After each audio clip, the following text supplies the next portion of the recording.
Hello friend, good morning. মো lifestyle ব্লগে তোমাদের ওয়েলকাম আর অনেক অনেক ভালোবাসা। আশা করি তোমরাও ভালো আছো আর আমিও বেশ ভালো আছি আর খুব মজায় আছি। তো আজকের দিনটা হলো তোমার যেদিন পুচুলা আমাদের ব্রহ্মচারী বেরোবে সকালবেলা, আর এখন বাজে সকাল 6টা। তো তোমাদেরকে প্রথমেই বলেছিলাম যে আমাদের 3 দিন পর ব্রহ্মচারী বেরোয়। তো আজকে সকাল সকাল বেরিয়ে যাচ্ছে। 6টার সময় ওর ভিক্ষা বাবা এসেছে বের করার জন্য। আর আমাদের নিয়ম হিসাবে পুরো পাড়াতে ঘোরানো হয়। তো লাস্টে এখন তোমার ওর ভিক্ষে দিয়ে নেবে, আর তোমার ওর ভিক্ষে বাবা, মানে সেদিন আমরা সবাই ভিক্ষে দিয়েছিলাম, কিন্তু আজকে যে মুখ দেখবে সেই তোমার ভিক্ষে দেবে। তো দেখলেই প্রথমে ভিক্ষা আগে মুখের ইয়েটা উঠিয়ে পর, তারপর তার মুখ দেখলো, তারপর এখন ভিক্ষে দিচ্ছে।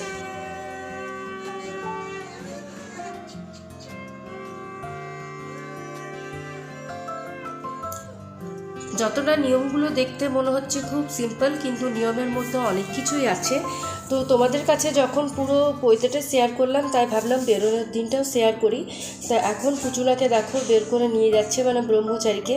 ওকে সবাই প্রণাম করে নেবে, কারণ এই ব্রহ্মচারী তার এখানে শেষ হবে, আর তারপর ওর পৈতা হয়ে গেলে ব্রাহ্মণ হয়ে যাবে। তো ব্যাস এখন ভিক্ষে বাবা বের করে নিয়ে যাচ্ছে তাকে ঠাকুর প্রণাম করাবার জন্য। আর তার আগে কিন্তু ভিক্ষে বাবা মুখ দেখার আগে সূর্য প্রণাম করে নিয়েছে আর মা বাবাকে প্রণাম করেছে।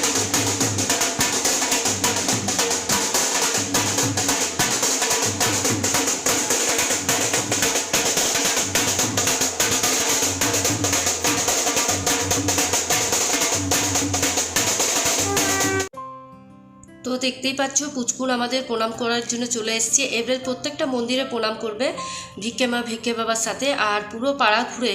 এখন তো তোমার সেরকমাভাবে ঘোরা হয় না, কিন্তু যখন আমার দাদাদের সময় ছিল তখন সব জায়গায় ঘুরতো, আর বাইরে যারা থাকে তারা কিন্তু সবাই ভিক্ষে দিত। তো যাই হোক, দেখো এখন ভিক্ষামারা আর ভিক্ষে মাসি এরা সবাই মিলে ফটো তুলে নিচ্ছে। আর আমরা এই যে 4-5টা দিন এত আনন্দ করেছি তোমাদেরকে বলে বোঝাতে পারবো না। প্রচণ্ড আনন্দ হয়েছে, বাড়িতে এত লোকজন এসছে। তারপর আমি সেই সময় পুরী থেকে ঘুরে এসেছি, যে টায়ার্ড ছিলাম তার সাথে আরও এসে যে আনন্দও করবো সেটা বুঝতে পারিনি। তো দেখো এখন পুচুলাকে নিয়ে বেরিয়ে যাওয়া হচ্ছে, কারণ ওকে প্রত্যেকটা জায়গায় যেখানে যেখানে আমাদের ঠাকুরের মন্দির আছে এই পাড়ার মধ্যে, সেখানে প্রণাম করে নিয়ে আসবে। কালী মন্দির, শিব মন্দির, দুর্গা মন্দির। এটা তো আমাদের বাড়ির ভিতরের মন্দির ছিল, এবারে বাইরের মন্দিরগুলোকে প্রণাম করাবে। তারপর ভিক্ষেমা তাকে সোজা নিয়ে তার নিজের বাড়ি চলে যাবে। যে বস্ত্রটা পরে থাকে সেই বস্ত্র পরেই ভিক্ষে মায়ের সাথে চলে যায়। আবার ওখান থেকে ভিক্ষে মা তাদের যে সামর্থ্য অনুযায়ী যা পারে সেটাই দেয়। সেটা জামা প্যান্টও হতে পারে, চুড়িদার পাঞ্জাবিও হতে পারে, যার যেরকম সামর্থ্য সেরকম দেয়। তো এখন পুজোটাকে সোজা পুরো পাড়াটা ঘুরিয়ে তারপর তোমার ভিক্ষে মা সাথে নিয়ে তার বাড়িতে চলে যাবে। তারপর কিছু খাইয়ে দাইয়ে তারপর আবার বাড়িতে দিয়ে যাবে। এরপর আমরা সোজা চলে এলাম দুপুরবেলায় রিসেপশনে, যেখানে পুচুলা রিসেপশন হয়েছিল। আর ভিক্ষামাও একদিন পার্টি দিয়েছিল, সেটা তোমাদের সাথে আমি শেয়ার করতে পারিনি। তো এখানে দেখো আমরা বাড়ির সবাই চলে এসেছি, আর আমি ওখানে দাঁড়িয়ে মায়ের জন্য ওয়েট করছিলাম, কারণ মারা বুঝতে পারছিল না কোন লজটা। তো ব্যাস এখানে আমরা ঢুকে পড়েছি।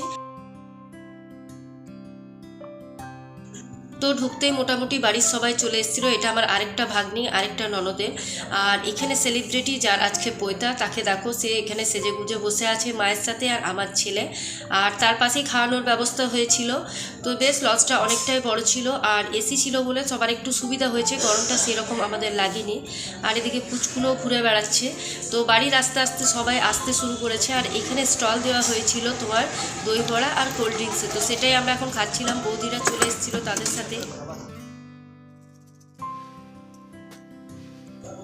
তো এখন সময় তোমার 1টা বাজছিল, আর মোটামুটি লোকজন আসাও শুরু করে দিয়েছিল। আর যত বেলা বেড়েছে ততটাই ভিড়টা বাড়তে শুরু করেছে। তো পুচকুল আমাকে বললো একটু আমাকে ক্যামেরাতে নাও দিদি, তো সেই জন্য আমি ওকে একটু ক্যামেরাতে নিলাম, তোমাদেরকে দেখালাম। এরপর দেখো ভিড়টা অনেকটাই বেড়ে গেছিলো, আস্তে আস্তে সবাই লোকজন চলে এসেছিলো, কারণ আমি তো বলেইছি আমাদের ফ্যামিলি মেম্বার অনেক, আর আমাদের ফ্যামিলিটাও অনেক বড়। আর পুরো পাড়া তোমার আত্মীয় স্বজন মিলে অনেকই লোকজন হয়েছিল, প্রায় 400 জনের মতন। তো ব্যাস, তো আমরা এখন খাওয়া দাওয়া করছি, আর খাওয়া দাওয়াও কিন্তু ভীষণ ভালো হয়েছিল।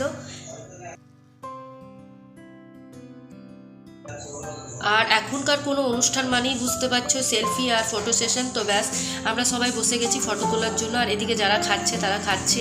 তো ব্যাস এখন আমরা লাস্ট ব্যাচে বসেছি, সবার লাস্টে। আর এখন সময় হচ্ছে তোমার 3:30 কি 4:45। তো ব্যাস যা যা খেয়েছি তোমাদের সাথে আমি শেয়ার করছি। তো দেখো ওইদিকে আমার ভাগ্নিরা সব বসেছে, ভাইজিরা, আর এদিকে আমি আমার যারা বসেছি। আর কি কি দিয়েছিল তোমরা মেনু কার্ডটা দেখে নাও। আর আমাদের পুচুনের ভালো নাম হচ্ছে সন্দীপন। তো প্রথমেই দেখতে পাচ্ছ ভেজিটেবিল আর তোমার সালাদ আর সস দিয়েছিল, তারপর তোমার রাইস, আর তার সাথে মিক্স ভেজ ডাল, আর তোমার দিয়েছিল আলু পোস্ত, আর করেছিল ইঁচড় চিংড়ি। আর বুঝতেই পারছো আমার থালাটার অবস্থা খুবই খারাপ, কারণ অনেকটাই বেলা হয়ে গেছিলো। আর এদিকে দিয়েছিল কাতলা পোস্ত, আর এদিকে দই, মিষ্টি, পাঁপড়, রসমালাই, খাসির মাংস, মানে যে যতটাই খেতে পারো। তারপর আমার নেক্সট দিন, এটা হচ্ছে হোলির ভিডিও। তো আমি ঘরে রান্না করছিলাম, পাড়ার বউরা এসে একটু লাগিয়ে দিয়ে গেছে। তো এখন আমি বাইরে বেরিয়ে তোমাদেরকে দেখাচ্ছি ছেলেরা কেমন হোলি খেলছে। লাস্টে আমরাও কিন্তু খেলেছিলাম। আর এখন বাচ্চা পার্টিরা, যেহেতু তোমার এখন 10টা 10:30 বাজে, তো বাচ্চা পার্টিরা এখন হোলিটা খেলছে। আর আমার ছেলে কাউকে পাচ্ছে না বলে আমাকেই বারবার এসে হোলিটা লাগিয়ে দিয়ে যাচ্ছে।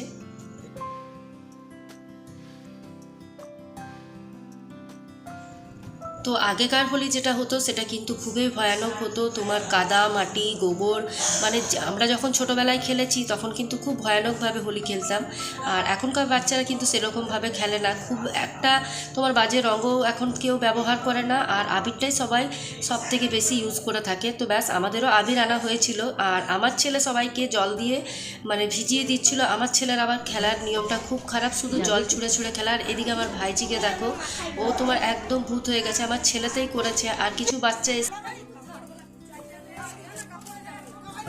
আর এদিকে দেখো আমি আমার যাকে রং মাখিয়ে ভূত করে দিয়েছি, কারণ ও বাইরে গেছিলো, ও জানতোই না যে আমি ওকে রং দেবো। তো ব্যাস পেছনে হাতে করে নিয়ে এসে পুরো মাথার থেকে তোমার রংটা দিয়েছি, মানে আবির। আর আমার ছেলে আরও দিয়ে দিয়েছে বেশি করে।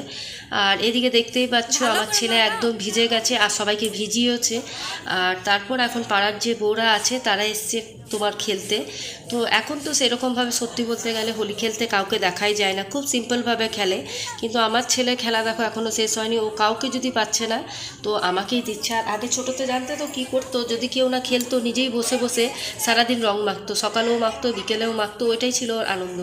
আর ওর কিন্তু শরীরটা পুরীর থেকে আসার পর খারাপ ছিল, কিন্তু ওকে বারণ করলাম হোলি খেলতে, কিন্তু শুনলো না। তো কিছু করার নেই, বছরে একবার এই দিনটা আসে, খেলবেই, আমি মানা করলেও শুনবে না। তো যাই হোক, আমরা 1-1.5 ঘন্টা মতন খেলে তারপর স্নান করে আমরা খাওয়া দাওয়া করে নিয়েছিলাম।